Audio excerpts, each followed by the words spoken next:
Om Namah Shivaya. Good morning, my dear children. How are you? Hope you all are fine and safe at your home. Once again, I am reminding you, situation is very crucial in our state, so don't go anywhere as Amma's children chant Loka Samasta 9 times every day for everyone in the world. Okay? Welcome back to English class.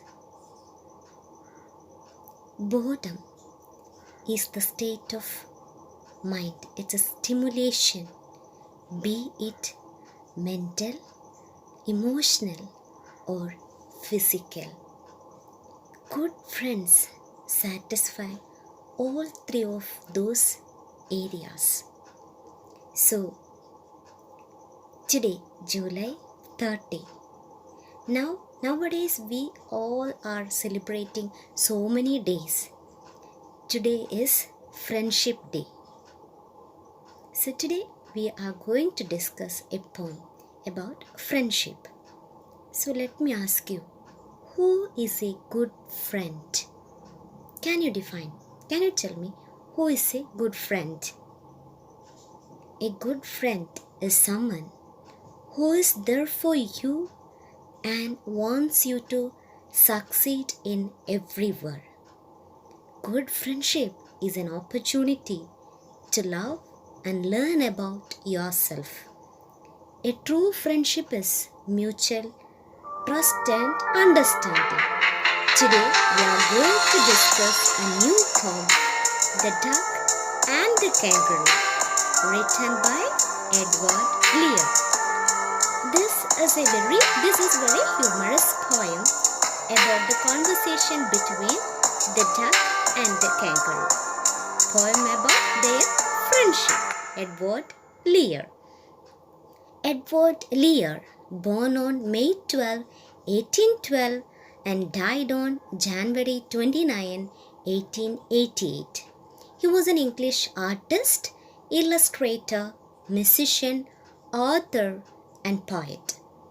He is best known for his literary nonsense in poetry and prose, especially his limericks. He began his career as an artist at the age of 15. So this poem, Duck and the Kangaroo, is also a nonsense verse. It hardly makes any sense. So he is very famous at his nonsense verses and limericks. Understood? So the poem is written by Edward Lear. And introduction of this poem. This is a humorous poem. This poem does not make any sense.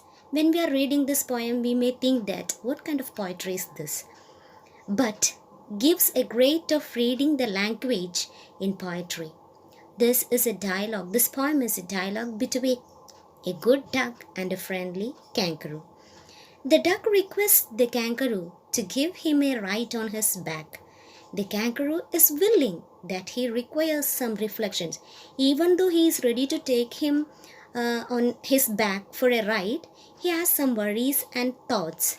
The duck tells him everything frankly, and then they enjoy a ride around the world 3 times. At last the duck agreed.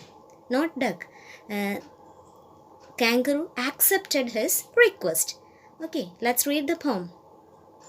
Said the duck to the kangaroo, "Good gracious, how you hop over the fields and the water too, as if you never would stop.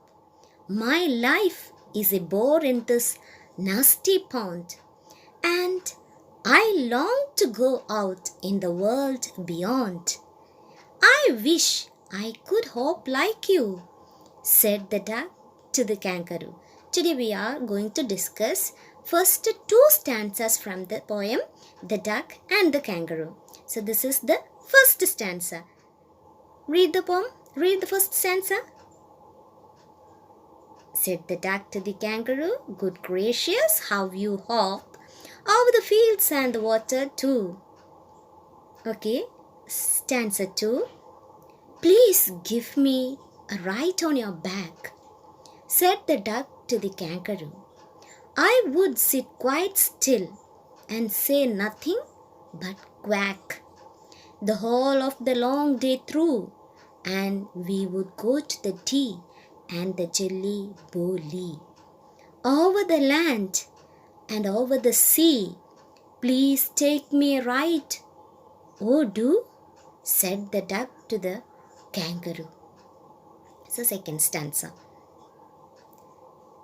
When you are reading the stanzas, you just underline the difficult words. We can discuss that vocabulary. Okay. So, good gracious used to express surprise. Nasty, dirty. Hop, jump. Quack, you all know that. Sound produced by duck.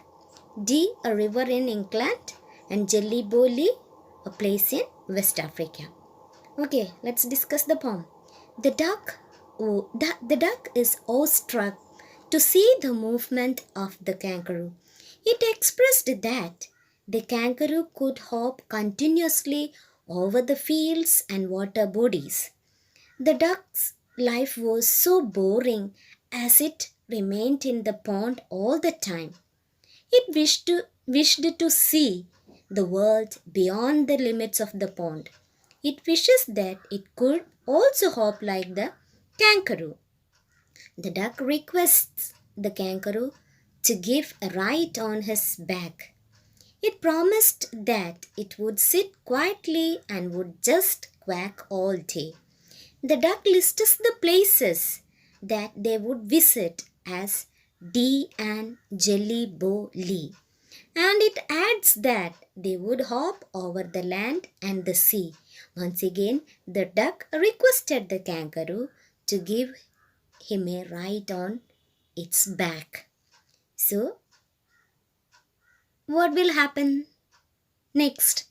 Maybe the kangaroo has accepted his wish. So, what message we have to learn from this lesson? The poem gives the message that those who are generous in acknowledging and appreciating the capabilities of others also gain from it. So, very important, appreciate the other's capability. And admiration and politeness are positive qualities that makes others comfortable. Admiration and politeness, they help to win good friends and makes life very enjoyable and worthwhile. So, if we are very polite, that will give us a lot of friends. So, very politely, the duck requested the kangaroo to take him for a ride. So that politeness, because of that politeness, the kangaroo accepted his request. So, admiration, appreciation, politeness, all these qualities are there in duck's character. So, what values we have to learn from this poem? Friendship, good friendship. A friend in need is a friend indeed. If there is a will, there is a way. We can find out the solutions for all the problems. Okay? Let me ask you some questions. Have you understood the poem? How does kangaroo run? Yes, the kangaroo runs by hopping. And where did the duck live? Look at that. Where did the duck live? The duck lived in the nasty pond. Where did the duck live? The duck lived in the nasty pond. And what did the duck wish? The duck wished that kangaroo should give him a ride on his back. How would the duck sit?